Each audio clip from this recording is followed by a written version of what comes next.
Welcome back to your family. പുതിയൊരു വ്ളോഗിലേക്ക് എല്ലാവർക്കും സ്വാഗതം. നമ്മുടെ വീഡിയോ ആദ്യമായിട്ട് കാണുന്നവരാണെങ്കിൽ ഒന്ന് ലൈക്ക് ചെയ്യുക, ഷെയർ ചെയ്യുക, കമൻറ്റ് ചെയ്യുക, സബ്സ്ക്രൈബ് ചെയ്യാം.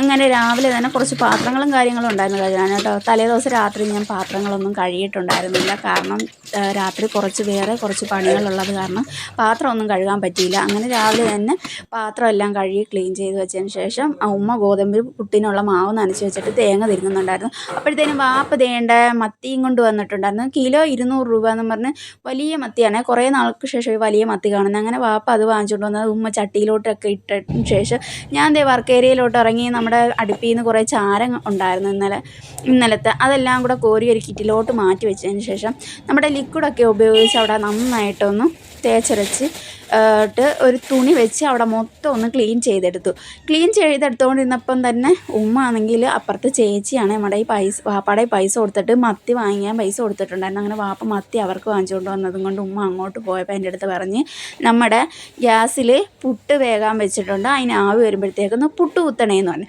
അങ്ങനെ ഞാൻ അതെല്ലാം ക്ലീൻ ചെയ്തതിന് ശേഷം അടുക്കളയിൽ കയറി. പുട്ടിന് ആവി വന്നിട്ടുണ്ടായിരുന്നു. അത് വേറൊരു പാത്രത്തിലോട്ട് പുട്ട് കുത്തി മാറ്റി വെച്ചതിന് ശേഷം വീണ്ടും നമ്മുടെ പുട്ടുകുറ്റിക്കകത്തോട്ട് ചില്ലിട്ടിട്ട് പുട്ട് കുത്താനുള്ള കമ്പ് നോക്കിയപ്പോൾ കണ്ടില്ല കേട്ടോ. പിന്നെ ഷെൽഫിൽ നിന്ന് ഞാൻ പോയി പുട്ട് കുത്തുന്ന കമ്പ് എടുത്തുകൊണ്ട് വന്നിട്ട് പുട്ട് കുത്തിയതിന് ശേഷം വീണ്ടും നമ്മുടെ പുട്ടുകുറ്റിയിലേക്ക് ചില്ലിട്ട് കൊടുത്ത് തേങ്ങ ഇട്ട് കൊടുത്തിട്ട് പിന്നെ മാവ് പിന്നെ ഇട്ട് കൊടുത്തിട്ട് പിന്നെ ഞാൻ തേങ്ങ ഇട്ട് കൊടുത്തിട്ട് പിന്നെയും മാവ് ഇട്ട് കൊടുത്തിട്ട് നമ്മുടെ പുട്ടിൻ്റെ പാത്രത്തിലോട്ട് നമ്മുടെ കുറ്റി വെച്ച് കൊടുത്തു.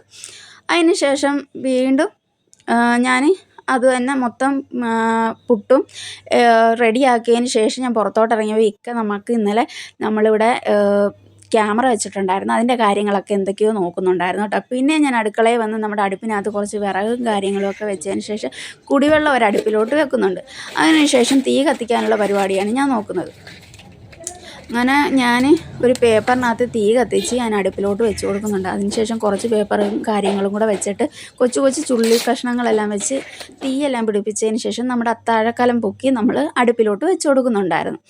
അങ്ങനെ നമ്മുടെ വെള്ളമെല്ലാം ചൂടാകുന്ന സമയം കൊണ്ട് തലേദിവസം ഇട്ട് വെച്ചിരുന്ന നമ്മുടെ അച്ചാറുണ്ടല്ലോ, ഡബിളോളിക്ക അച്ചാർ, അതൊരു കുപ്പിയിലോട്ട് മാറ്റി വെക്കാമെന്ന് കരുതി. ഞാനൊരു കുപ്പി എടുത്തുകൊണ്ട് വന്ന് അത് മൊത്തം നിറച്ച് കഴിഞ്ഞപ്പോഴത്തേക്കും അതിനകത്ത് കൊള്ളുന്നില്ലായിരുന്നു. പിന്നെ ഞാനൊരു ഐസ്ക്രീമിൻ്റെ പാട്ട എടുത്തുകൊണ്ട് വന്നിട്ട് അതിലും കൂടെ കുറച്ച് നിറച്ച് വെച്ചു. അങ്ങനെ 2 പാട്ടയിലായിട്ട് ഞാൻ അച്ചാറെല്ലാം നിറച്ച് വെച്ച്.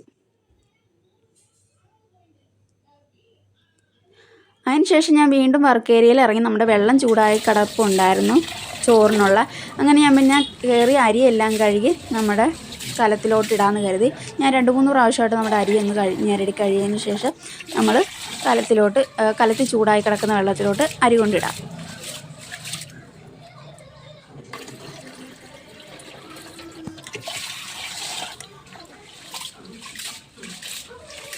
അങ്ങനെ അരിയെല്ലാം കഴിയതിന് ശേഷം നമുക്ക് അടപ്പ് തുറന്ന് അതിലേക്ക് അരി ഇട്ട് കൊടുക്കാം.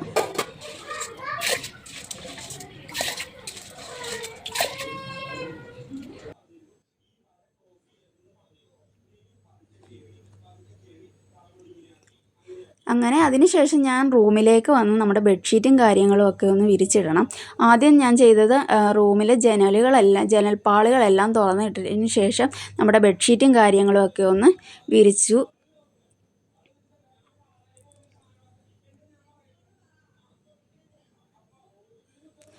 അങ്ങനെ ബെഡ്ഷീറ്റും കാര്യങ്ങളും എല്ലാം വിരിച്ചതിന് ശേഷം എനിക്ക് അടുത്ത പരിപാടി എന്ന് പറയുന്നത്, എനിക്ക് അടുക്കളയിൽ കുറച്ച് ക്ലീനിങ്ങും കാര്യങ്ങളും ഉണ്ട്. അങ്ങനെ എന്തായാലും ബെഡ്ഷീറ്റ് വിരിച്ചിട്ടതിന് ശേഷം അടുക്കളയിലോട്ട് പോകണം.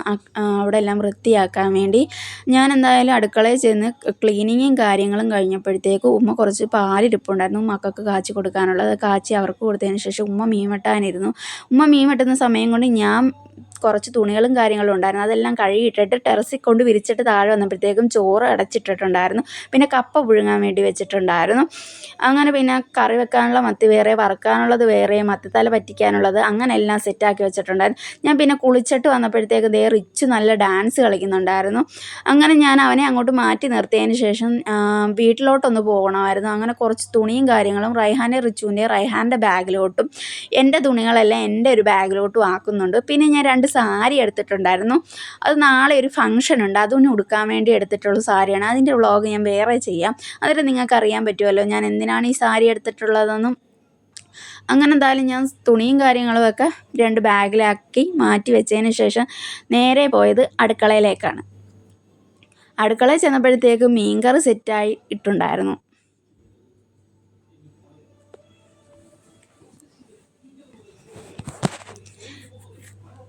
മീൻകറി അവിടെ കിടന്ന് തിളയ്ക്കുന്നുണ്ടായിരുന്നു. പിന്നെ കപ്പയും മത്തിത്തലയും വേറെ മാറ്റി വെച്ചിട്ടുണ്ടായിരുന്നു, സെറ്റാക്കി. പിന്നെ ഇക്കായ റൈഹാനോട് നേരെ പള്ളിയിലോട്ട് പോയി. അവർ പോയ പുറകിൽ തന്നെ ഞാനും പോയി. വേറെ ഒന്നുമല്ല, നൗഷായിക്കയുടെ കടയിലോട്ടാണ് പോയത്. വേറെ ഒന്നും കൊണ്ടല്ല, നമ്മൾ മത്തി മുളകറി വെച്ചത് കാരണം മോര് വാങ്ങിക്കാൻ വേണ്ടിയാണ് പോയത്. അങ്ങനെ നൗഷായിക്കയുടെ കടയിൽ ചെന്ന് 2 കവർ മോരും വാങ്ങിച്ച് നേരെ വീട്ടിലേക്ക് വിട്ടപ്പോഴത്തേക്ക് ഭയങ്കര വെയിലാണ്. വെയിൽ മുഖത്തോട്ട് തന്നെ അടിക്കുന്നുണ്ടായിരുന്നു. അങ്ങനെ വീട്ടിൽ വന്നതിന് ശേഷം ഞാൻ ചോറും കറികളും എല്ലാം എടുത്ത് ടേബിളിൻ്റെ പുറത്ത് വെച്ചതിന് ശേഷം അവർ പള്ളിയിൽ നിന്ന് വന്നപ്പോഴത്തേക്കും ഞങ്ങളെല്ലാവരും കൂടി ഇന്ന് ഫുഡൊക്കെ കഴിച്ചു. പിന്നെ ഉമ്മാടുത്തും വാപ്പാടുത്തും യാത്രയൊക്കെ പറഞ്ഞ് റിച്ചുക്കുട്ടൻ റയാനും ഒരു ഉമ്മ ഒക്കെ കൊടുത്ത് വീട്ടിലേക്ക് പോകാനിറങ്ങി. അങ്ങനെ ഇക്കാണ് ഞങ്ങൾ തൃക്കുന്നപ്പുഴ കൊണ്ടുവിടാൻ പോയത്. അവിടെ വന്നപ്പോഴത്തേക്ക് ബസ്സില്ല 2:30-ക്കെന്ന് പറഞ്ഞ്. പിന്നെ ഇക്ക അവിടെ നിന്ന് നേരെ കവലയ്ക്ക് വിടാമെന്ന് കരുതി മഹാദേവിയുടെ അടുത്തെപ്പോൾ ഒരു പെട്രോൾ പമ്പിൽ കയറി ഞങ്ങൾ പെട്രോൾ അടിച്ചു. അവിടെ നിന്ന് നേരെ കവലയിൽ വന്നു. കവലയിൽ വന്നപ്പോഴത്തേക്കും ഞങ്ങൾക്ക് ബസ് കിട്ടാൻ താമസിച്ചു. ഞങ്ങൾ 2:30-ക്ക് വന്നിട്ട് 3 മണിക്കാണ് ഞങ്ങൾക്ക് ബസ് കിട്ടിയത്. അതുവരെ ബസ് കിട്ടിയില്ല. പിന്നെ ഞങ്ങൾ പുത്തൻതിരി വന്നിറങ്ങിയതിന് ശേഷം ഞങ്ങൾ നേരെ നടക്കുവാണ് കേട്ടോ. ബസ്സിൽ ഇരുന്ന് 2 പേരും നല്ല ഉറക്കമായിരുന്നു. ഞാൻ പുത്തൻതിരി എത്താറായപ്പോൾ 2 പേരെയും പിന്നെ വിളിച്ചുണർത്തുകയാണ് ചെയ്തത്. അങ്ങനെ കുറച്ച് അങ്ങോട്ട് നടന്നപ്പോഴത്തേക്കും നല്ല വെയിലും കാര്യങ്ങളും കേട്ടോ. ഒരു കടയുടെ അവിടെ എത്തിയപ്പോഴത്തേക്ക് ആയിത്ത പറഞ്ഞ് നിൻ്റെ വ്ളോഗൊക്കെ നന്നാവുന്നുണ്ടല്ലോ എന്നൊക്കെ ചോദിച്ചു. അങ്ങനെ നേരെ വീട്ടിലേക്ക് വെച്ച് പിടിച്ച് വീട്ടിൽ ചെന്നപ്പോഴത്തേക്ക് ഉമ്മ ദേണ്ട റിച്ചു കുട്ടൻ ഒരു ഉമ്മ ഒക്കെ കൊടുത്ത് അവനെ സ്വീകരിക്കുന്നുണ്ടായിരുന്നു.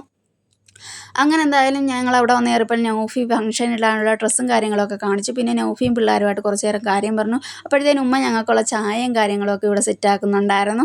പിന്നെ ഞങ്ങൾക്കുള്ള ചായയും കാര്യങ്ങളൊക്കെ ടേബിളിൻ്റെ പുറത്തെടുത്ത് വെച്ചതിന് ശേഷം ഞങ്ങൾക്ക് കഴിക്കാൻ ജിലേബിയും ലഡുവൊക്കെ കൊണ്ടു തന്നു. അതിനുശേഷം മുഖമൊക്കെ ഒന്ന് കഴുകി ഫ്രഷായി മുടിയൊക്കെ ഒന്ന് കെട്ടിയതിന് ശേഷം ഞാൻ നൗഫിയും കൂടെ ഒരിടം വരെ പോകാൻ പോവുകയാണ് കേട്ടോ. വേറെ ഒന്നുമല്ല, നൗഫിയുടെ ഞങ്ങൾക്കൊരു ഫംഗ്ഷൻ ഉണ്ടെന്ന് പറഞ്ഞാൽ അതിന് വേണ്ടിയുള്ള ഡ്രസ്സും കാര്യങ്ങളൊക്കെ ഒന്ന് സ്റ്റിച്ച് ചെയ്യിക്കാമെന്ന് കരുതി. അങ്ങനെ സ്റ്റിച്ചിങ് സെൻറ്ററിൽ ചെന്ന് ഞങ്ങളവിടെ ഒരു ചേച്ചി ഞങ്ങളുടെ കയ്യിൽ നിന്ന് സ്റ്റിച്ച് ചെയ്യാനുള്ള തുണി വാങ്ങിച്ചതിന് ശേഷം അവിടുത്തെ ഒരുത്താണ് നമുക്ക് സ്ഥിരം സ്റ്റിച്ച് ചെയ്ത് തരുന്നത്. പിന്നെ അങ്ങനെ ആയിട്ട് ഞങ്ങൾക്കത് സ്റ്റിച്ച് ചെയ്തതിന് ശേഷം ഞങ്ങൾ നേരെ പോയത് വേറെ ഒന്നുമല്ല, നമ്മുടെ അടുത്തൊരു തുണിക്കടയുണ്ട് കിസ്വ എന്ന് പറയുന്നത്. അവിടെ നല്ല കളക്ഷനും കാര്യങ്ങളും ഒക്കെ ഉള്ള കേട്ടോ. നല്ല കളക്ഷൻ, നമുക്ക് ഒരുപാട് റേറ്റും ഇല്ല, എന്നാൽ നമുക്ക് മനസ്സിന് ഇഷ്ടപ്പെടുന്ന രീതിയിലുള്ള ഡ്രസ്സും കാര്യങ്ങളൊക്കെ ഉണ്ട്. അങ്ങനെ ഞങ്ങളവിടെ പോയി ഞങ്ങൾക്ക് ഫംഗ്ഷൻ ഇടാനുള്ള 2 ജോഡി ഡ്രസ്സും കാര്യങ്ങളും ഞങ്ങൾ എടുത്തിട്ടുണ്ടായിരുന്നു. ഞങ്ങളെന്തായാലും അവിടെ നിന്ന് ഡ്രസ്സും കാര്യങ്ങളും എടുത്ത് നേരെ വിട്ടത് വീട്ടിലേക്കാണ്. ഞങ്ങൾ ചെന്നപ്പോഴത്തേക്ക് ഉമ്മായും വാപ്പായുടെ സിറ്റ് ഔട്ട് ഇരിപ്പുണ്ടായിരുന്നു. പിന്നെ അതിന് ശേഷം ഉമ്മായും വാപ്പായും റൈഹാനും റിച്ചും കൂടെ കടയിൽ പോയി മന്തി വാങ്ങിച്ചിട്ടുണ്ടായിരുന്നു. അങ്ങനെ എന്തായാലും ഞങ്ങൾ ഡ്രസ്സും കാര്യങ്ങളും എടുത്ത് നേരെ വീട്ടിലേക്കാണ് പോയത്. ഞങ്ങൾ നേരെ വീട്ടിലേക്ക് വന്നപ്പോഴത്തേക്ക് ഉമ്മായും വാപ്പായുടെ സിറ്റ് ഔട്ട് ഇരിപ്പുണ്ടായിരുന്നു. പിന്നെ ഉമ്മായും വാപ്പായും റൈഹാനും റിച്ചും കൂടെ ഒരു കടയിൽ പോയി മന്തിയൊക്കെ വാങ്ങിച്ചിട്ട് വന്നിട്ടുണ്ടായിരുന്നു. മന്തി ഐസ്ക്രീമൊക്കെ. അങ്ങനെ പിന്നെ അവർ നൗഫി മക്കളും വാപ്പായും ഐസ്ക്രീമൊക്കെ കഴിച്ചു. പിന്നെ എല്ലാവരും കൂടി ഫുഡൊക്കെ കഴിച്ചു. മന്തി എനിക്ക് റൈസ് ഗർഭിണിയുടെ ആഗ്രഹം ഞാൻ വെറും ചോറും ആൾക്കറിയും അങ്ങനെ എന്തായാലും വറുത്തതുമാണ് ഞാൻ. ഇന്നത്തെ വീഡിയോ ഇത്രയൊക്കെയുള്ളൂ. നമ്മുടെ വീഡിയോ ഇഷ്ടമായെന്ന് വിശ്വസിക്കുന്നു. അടുത്തൊരു വീഡിയോ ആയിട്ട് കാണുന്നത്. ബൈ ബൈ, ടാറ്റാ, ബൈ ബൈ, സി യു.